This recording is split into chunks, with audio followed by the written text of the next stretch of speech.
साम्राज्य न्यूज, सामान्यांचा असामान्य आवाज।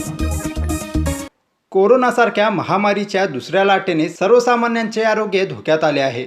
याचाच विचार करून राज्यभरात काँग्रेस पक्षाच्या वतीने कोरोना सहाय्यता कक्ष निर्माण करण्यात आल्याची माहिती काँग्रेसचे ज्येष्ठ नेते माजी मंत्री बसवराज पाटील यांनी दिली।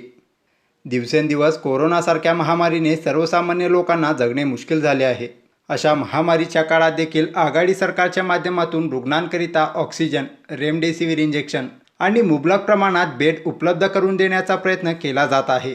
याचाच एक भाग म्हणून 14 एप्रिल डॉक्टर बाबासाहेब आंबेडकर यांच्या जयंती दिनाचे औचित्य साधून कोरोनासारख्या महामारीच्या काळात सर्वसामान्यांना आरोग्याच्या सेवा उपलब्ध व्हाव्यात या उदात्त हेतूने राज्यभरात कोरोना सहाय्यता कक्षाची निर्मिती करण्यात आल्याची माहिती काँग्रेसचे ज्येष्ठ नेते माजी मंत्री बसवराज पाटील यांनी दिली।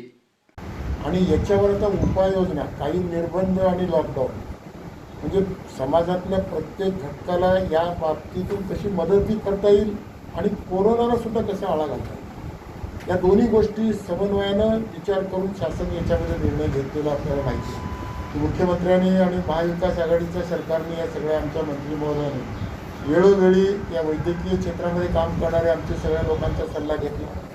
समाजातल्या प्रत्येक व्यापारी, छोटे छोटे उद्योजक, शेतकरी, शेतमजूर या सगळ्या लोकांना बोलून घेतलं, त्यांच्याशी चर्चा केली आणि अशा सगळ्या गोष्टीचा विचार करून या राज्यासाठी काय करणं आवश्यक आहे या प्राप्त परिस्थितीमध्ये, त्याच्यासाठी आज आपण, मला वाटतं आजच्या पेपरला आपणही वाचलं असतं की असे काही संकेत आहेत की आजच्या रात्रीपासून मुख्यमंत्र्यांनी निर्णय निश्चितपणाने घेतील आणि यातल्या सगळ्या लोकांना कशी मदत, म्हणजे त्यांचं एकतरी त्यांना मदतही व्हावं आणि एकीकडे कोरोनाला सुद्धा आपण थोडंसं आळा घालण्यामध्ये आपल्याला यश मिळावं अशा विचारानं निर्णय घेतले जातात।